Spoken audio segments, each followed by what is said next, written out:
Hello and welcome to Lesson 4 of Algebra Unit 1, Concept 4, 6, 7, and 9.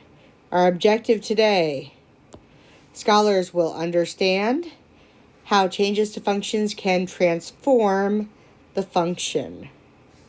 So we're going to be looking at transforming functions today. How can functions be transformed? One of the ways that functions can be transformed is that they can be slid vertically or horizontally. Vertical translation, this is what's called translating, occur when we add or subtract from the output. Remember, our output is our y value. When we add or subtract that, it slides vertically. It moves up and down. If we add, it moves up. If we subtract, it moves down.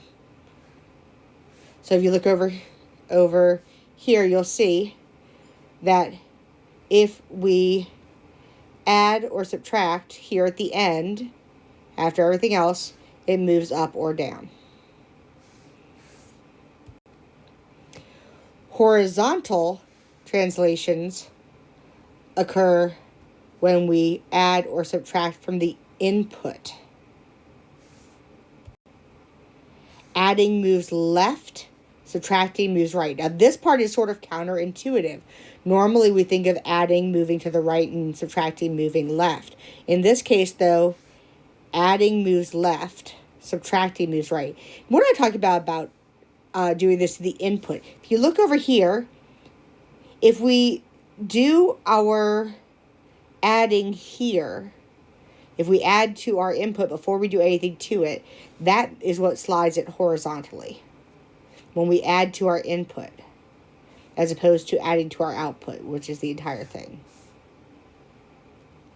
But do keep in mind that when we are talking about horizontal movement, it does move counter to what you would think. Adding moves left, subtracting moves right. That's very important for you to remember. So another way that functions can be transformed is by stretching or compressing vertically or horizontally. They can be stretched or compressed vertically or horizontally. So, vertical stretches occur when we multiply the output.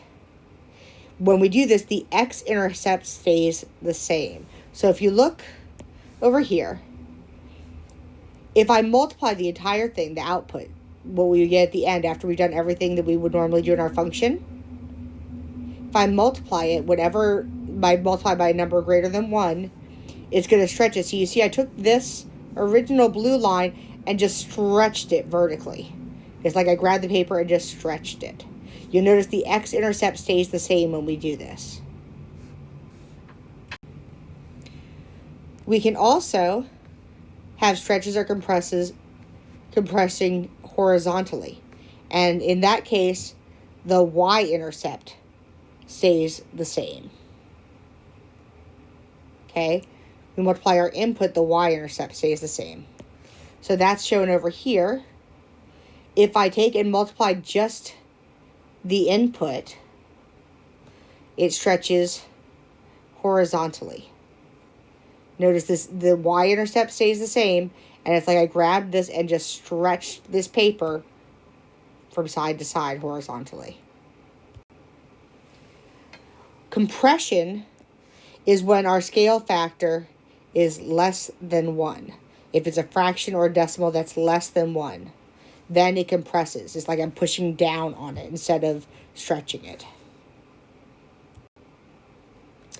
When we're looking at the equation, we can look at how things affect our slope. So, positive slopes go up from left to right. We always read from left to right, so that would be a line that goes like that. Positive slopes go up. Negative slopes go down from left to right. That would be a slope that goes like this. The greater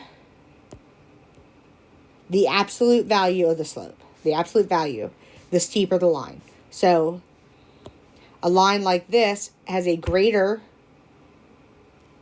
slope than a line like this. This one is steeper. It has a greater slope. A zero slope is a horizontal line. It has a slope. Ooh, that's not very horizontal. Straight across. Zero slope. Okay? It would be parallel with our x-axis. So it is parallel with our x-axis. Next, we can look at our y-intercept. Changes in the y-intercept move the line up or down. The slope would stay the same. It would just move vertically up or down. Increases move the line up.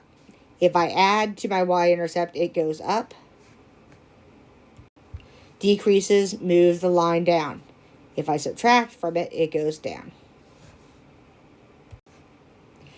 A y-intercept of 0 goes through the origin. So if I have my axes there, a line that has a y-intercept of 0 would go through the origin.